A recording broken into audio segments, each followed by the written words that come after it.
Hey everybody, this is like take 4 or 5 of our Sunday afternoon video series. Today is about customer service, and I wanted to video my husband because he's oftentimes given me the best advice when it comes to sales. We're going to talk about customer service, and he has been in sales. He's also been a practice manager, and now he's the director of physician groups at the hospital. So I asked him to give us some pointers just about being in sales and being in customer service. So here's my cute husband is sitting out on the deck today. So Dave, tell me what your thoughts are about customer service in terms of being in sales. Well, when you're coming to a physician practice, one of the things that I think is important is just be a good observer and listener to what's happening in the office, and to realize that you're not the only thing that happens in the office. And those that can bring value are the ones that understand that walking in and can get a sense of how stressful or how unstressful the day is in terms of what they're going to try to achieve during their time in the office. What would you say is some good advice in terms of being able to follow up with people as well?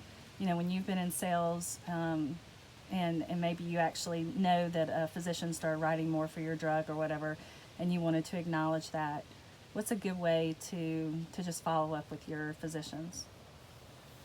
Well, one of the things, and I'm not sure this answers your question, but when I was in sales, and then I think on the other side of it too, is being thanked for my business is not really what a physician maybe needs to hear or wants to hear.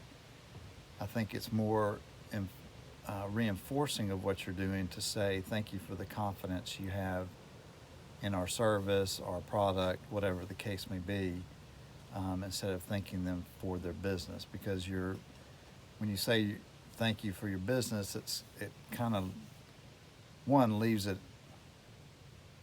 at an ending point. It just ends right there. But when you say thank you for the confidence, I think that physician or nurse comes away from that and realize it makes them think, well, yeah, the reason I chose your service, your product, is because I have confidence in it. And again, it just reinforces right then the next time I'm in that situation to choose that product or service, I remember that I have confidence. That's a great answer. How would you say that adding value to a practice and customer service kind of go hand in hand? Well, along with walking into an office to listen and be an observer, before you walk in there, you need to have a mindset, I think, of you're there to provide value.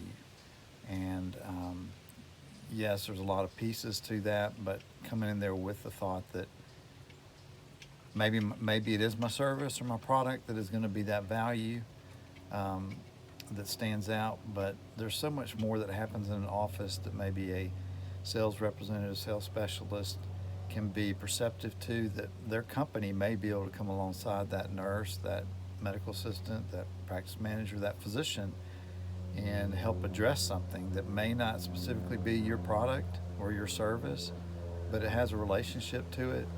And the fact that you take the time to listen, be observant, and then possibly provide an option of a resource to help them with something that maybe not relates to your product or service, I think that does go a long way with the next time you're in that physician or nurse's office to talk about your service. You gain some credibility.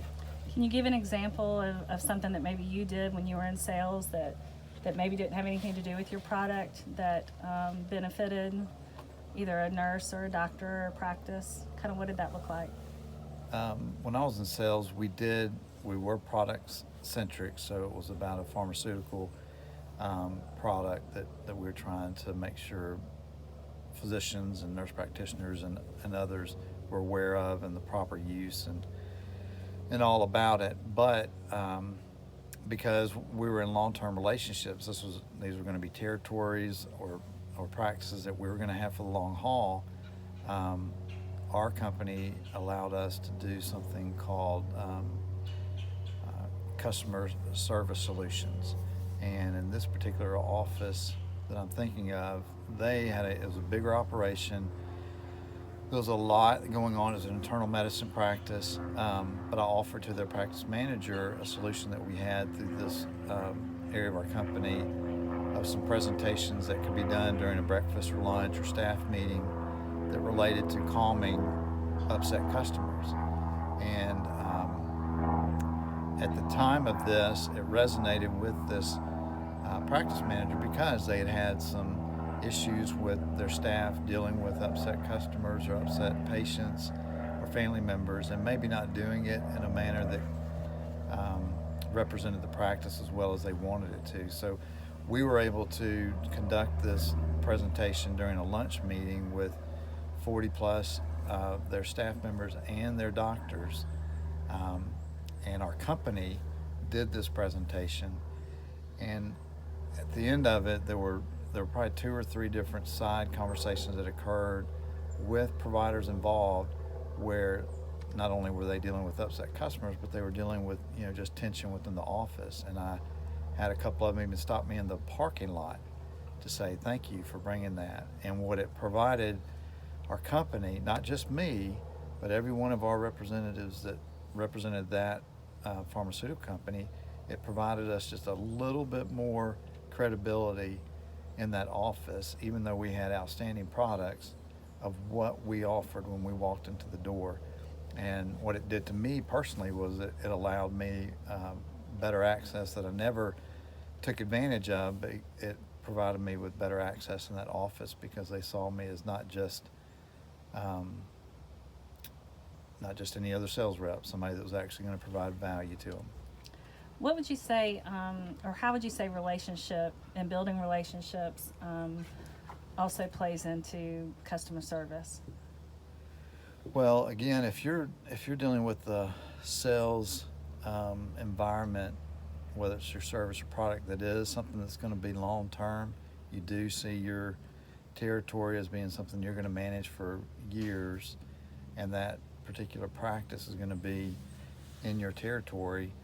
I think you do need to take the time to develop connections with the people in that office, and taking notice of what pictures they have on their desk, or if they have anything outside of work related that you can pick up on that's an interest of theirs, that allows you the ability to talk with them about something other than your product, that as somebody has said, it's kind of a bit of a dating.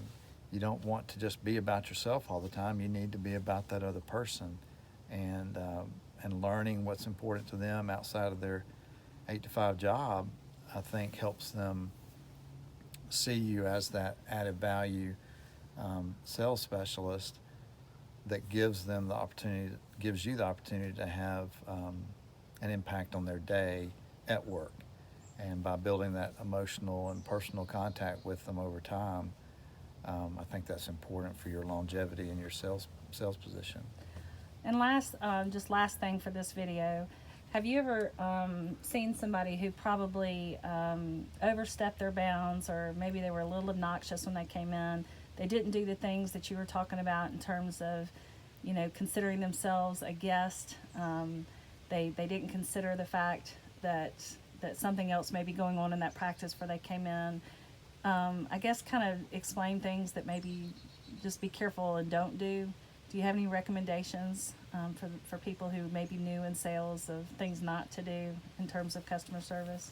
Yeah, I think you're saying it yourself about being a welcome guest in that office, and that you earn the opportunity to be there more as you treat the people in that office in a certain way. And if you are overbearing, obnoxious, you're all about yourself, it'll be tolerated for a short term, but in the long run, it'll be something that you won't get those extra calls for a referral, or those extra calls of the opportunity to come see a doctor or a nurse practitioner or a nurse.